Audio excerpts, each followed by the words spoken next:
ये सहारा इंडिया से जुड़ा विषय आपके बीच में लेकर आया हूँ। और सहारा इंडिया विगत जो है भुगतान की परेशानी को सहारा सेवी केस में जो है दर्शाती है और बताती है कि हमारी परेशानियों का कारण सहारा सेवी केस है। तो लीजिए, सहारा सेवी केस की भी जो है सुनवाई की डेट निश्चित हो गई। और मैं आपको बता दूं कि सहारा सेवी केस में 3 जजों की बेंच करेगी सुनवाई। पूरी जो है डिटेल निकल कर आ रही है। सहारा सेवी केस में 3 जजों की बेंच करेगी सुनवाई। निवेशकों को जो है राहत मिल सकती है। इस तरह की खबर सहारा इंडिया के जो है मैनेजमेंट के लोग कर रहे हैं। और 3 जजों की एक बेंच जो है बनाई गई है जो इस मैटर की जो है सुनवाई करने वाली है। और इन सुप्रीम कोर्ट में 3 जजों की बेंच जो 10, 11 और 12 तारीख को इस केस की सुनवाई करेगी। हालांकि सहारा सेवी केस हाउसिंग और रियल एस्टेट की 2 कंपनियों से संबंधित है, जबकि वर्तमान में देश में सर्वाधिक पेंडेंसी सोसाइटियों में है, जहां से सहारा सेवी केस से और सोसाइटियों से कोई वास्ता नहीं।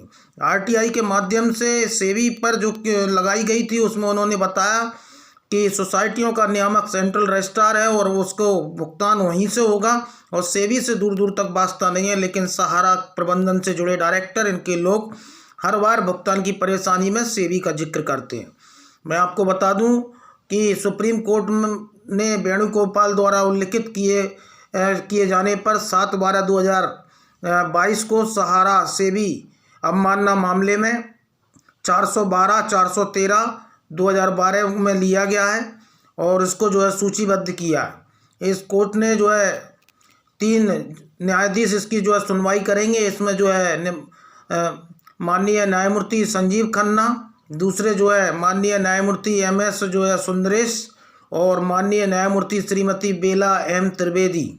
ये तीनों जो है विद्वान न्यायाधीश जो है इस केस की, सहारा सेवी केस का जो अवमानना का केस चल रहा है, क्योंकि सहारा सेवी केस में 25,700 करोड़ रुपए जमा करवाने का आदेश सुप्रीम कोर्ट पहले ही दे चुका है। अभी वर्तमान में जो केस पेंडिंग है वो अवमानना का है। और करीब इसमें सहारा सेवी केस में 129 करोड़ का भुगतान सेवी सहारा के जो डिपॉजिटर हैं जिन्होंने कन्वर्जन नहीं किया था क्यूसॉप में, उनको कर पाई है।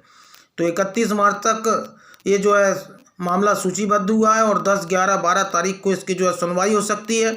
और सहारा विगत काफ़ी समय से ये जो है दावा करती आई है कि अगर ये पैसा हमें लौटेगा तो हम जो है लोगों का भुगतान कर पाएंगे।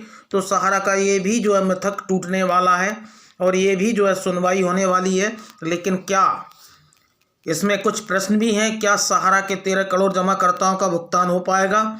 क्या सहारा का 2.5 से 3 लाख करोड़ का भुगतान आज जो 15,500 करोड़ रुपए जो इन्होंने जमा किए, जिसको ब्याज सहित सहारा मैनेजमेंट के लोग 25,000 करोड़ बता पा रहे हैं, वो उससे जो है भुगतान हो पाएगा? दूसरा, अगर 25,500 करोड़ रुपए या 700 करोड़ रुपए सम्मानित सुप्रीम कोर्ट ने सहारा सेवी अकाउंट में जमा करवाने का आदेश दिया तो सम्मानित सुप्रीम कोर्ट की आदेश का पालन होगा या फिर सहारा को जो है अभी और पैसा जमा करवाने की ज़रूरत है? कई प्रश्न हैं। कई प्रश्नों पर सम्मानित जो है तीनों जजों की बेंच जो है सुनवाई करेगी। और क्या निकल के आता है, आपने देखा कि कई तरह के पत्र सम्मानित जो है मुख्य न्यायाधीश और सुप्रीम कोर्ट को सहारा के पीड़ित निवेशकों ने, सहारा के पीड़ित एजेंट साथियों ने, और देश में जो आंदोलन चल रहा है और सोशल मीडिया पर, क्योंकि जो जज बैठे हैं, जो जज निर्णय कर रहे हैं, वो सोशल मीडिया को भी देखते हैं, वो भुगतान की परेशानी को भी देखते हैं। क्या वो एक मानवीय दृष्टिकोण अपनाते हुए सहारा के पीड़ित निवेशक साथियों को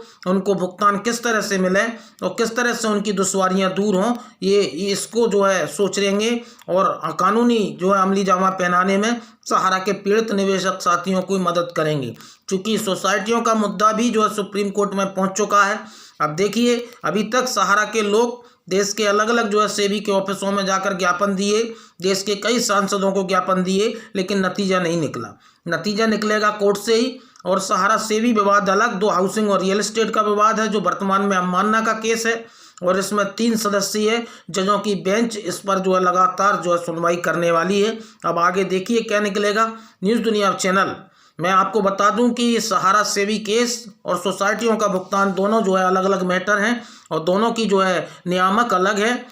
सेवी कॉरपोरेट से संबंधित जो है देखता है और इनकी सोसाइटियों को जो है सेंट्रल रजिस्ट्रार और वर्तमान में सहकारिता मंत्रालय जो है देख रहा है। और इसका जो केस है वो दिल्ली हाई कोर्ट में अभी पेंडिंग है और क्या निकल कर आता है, लेकिन आम जमाकर्ता को भुगतान चाहिए, आम एजेंट को जो भुगतान चाहिए। और जिस तरह से आम निवेशक और एजेंट साथी परेशान हैं, तो सम्मानित सुप्रीम कोर्ट को भी एक मानवीय पहल करते हुए सहारा के 13 करोड़ निवेशकों को और 65 करोड़ परिवारजनों को न्याय देना चाहिए। तो ज़्यादा से ज़्यादा लोग न्यूज़ दुनिया चैनल को लाइक एवं सब्सक्राइब करें, ग्रुपों में शेयर करें। बहुत बहुत धन्यवाद, आभार।